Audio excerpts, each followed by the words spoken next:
जी, ये कहानी हम सबको पता है कि जब महाभारत चल रहा था तब इंद्र जी गए और कवच और कुंडल लेकर आए कर्ण के पास। जी।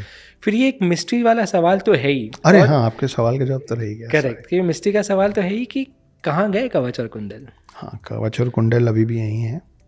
हाँ, मैं अंबिकापुर नाम के एक कस्बे में पैदा हुआ हूँ, छत्तीसगढ़ में, डिस्ट्रिक्ट सरगुजा। छत्तीसगढ़ में एक गांव है जिसका नाम है बीजापुर। ऐसा माना जाता है, बीजापुर के लोगों का मानना है, और डॉक्यूमेंटेड भी इसी तरीके से, कि बीजापुर में एक गुफा है जिसके अंदर जाने या बाहर निकलने का कोई रास्ता नहीं है। अच्छा, है गुफाई, हाँ। लेकिन आप उसके अंदर कहीं से नहीं जा सकते। उसके अंदर से लगातार एक रोशनी निकलती है।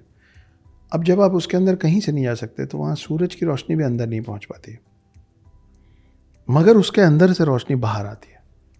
तो माना जाता है कि ये मान्यताएं हैं कि कर्ण का कवच और कुंडल वहाँ रखा हुआ है, क्योंकि इंद्र जी ने जब, देखिए कर्ण के साथ पावर यही था ना कर्ण का, कि जब तक कवच और कुंडल उनके पास रहेगा उनको हराना इम्पॉसिबल। बिल्कुल।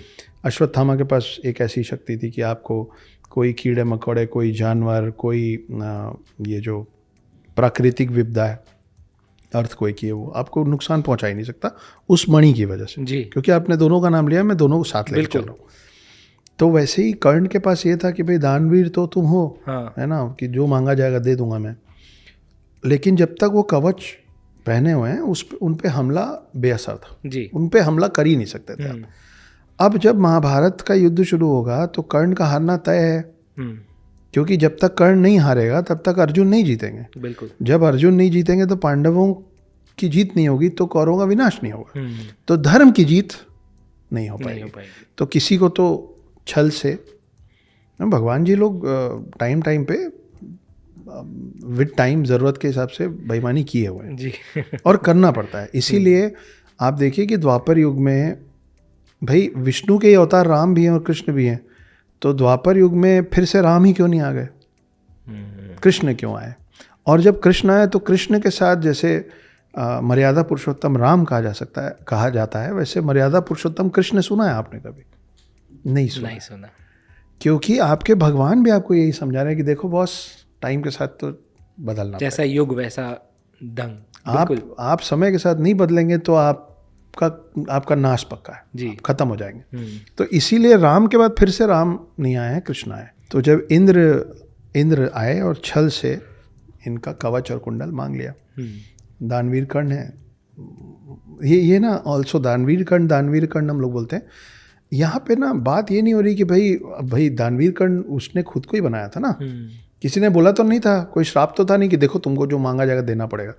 ये तासीर की बात है। ये हम लोग सुने होंगे ना आप भी कि इंसान की फितरत नहीं बदलती। जैसे धर्मराज युधिष्ठिर थे वैसे ही कर्ण थे, वो झूठ नहीं बोलते थे।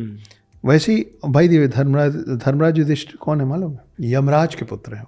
अच्छा, धर्मराज युधिष्ठिर यमराज के पुत्र। खैर, तो ये ना फितरत वाली बात है कि सबकी एक फितरत होती है। कर्ण की फितरत थी देने की। आप और मैं, हम लोग जितने भी इस कमरे में बैठे हैं और जितने भी बाद में हमको सुन रहे होंगे, आप अपने बारे में सोचिएगा, आपका दो में से एक हाथ है, या आपका हाथ ऐसा है या आपका हाथ ऐसा है जी। जिनका हाथ ऐसा है ना वो जीवन भर उनका हाथ ऐसा ही रहता है, जिनका हाथ ऐसा है ना वो जीवन भर उनका हाथ ऐसा ही रहता है। कुछ लोगों की प्रवृत्ति होती है लेने की और कुछ लोगों की प्रवृत्ति होती है देने की। जब इसका तालमेल बिगड़ता है ना तब परिवार के अंदर कलेश होता है जी। सोचिएगा इस विषय में जी। तो कर्ण जो था उसका हाथ ऐसा था, और ऐसे लोग यूजुअली बर्बाद हो जाते हैं, क्योंकि वो अमीरी और रईसी का फर्क है कि अमीरी ना दिखती है, कल कोई गरीब होगा, आज जब अमीर हो जाएगा ना तो वो उसकी हरकतों में आपको दिख जाएगा गरीबपन। लेकिन जो रईस होगा ना उसके पास कुछ नहीं होगा ना, वो एक घड़ी पहना रहेगा और आप बोल देना है बहुत अच्छी घड़ी, वो उतार के दे देगा। सही बात है। ये फर्क होता है अमीरी और रईसी का। कर्ण रईस थे क्योंकि थे तो पांडवों के भाई ना, बिल्कुल। आया तो आदमी राजा के परिवार से था, बिल्कुल। तो उसने दे दिया। तो जब उसको लेके इंद्र जा रहे थे तो रथ का पहिया एक श्राप के तले फंस गया था इस जगह पे, जो अब तो वहाँ पे एक गुफा तैयार की गई और वहाँ छुपा दिया गया।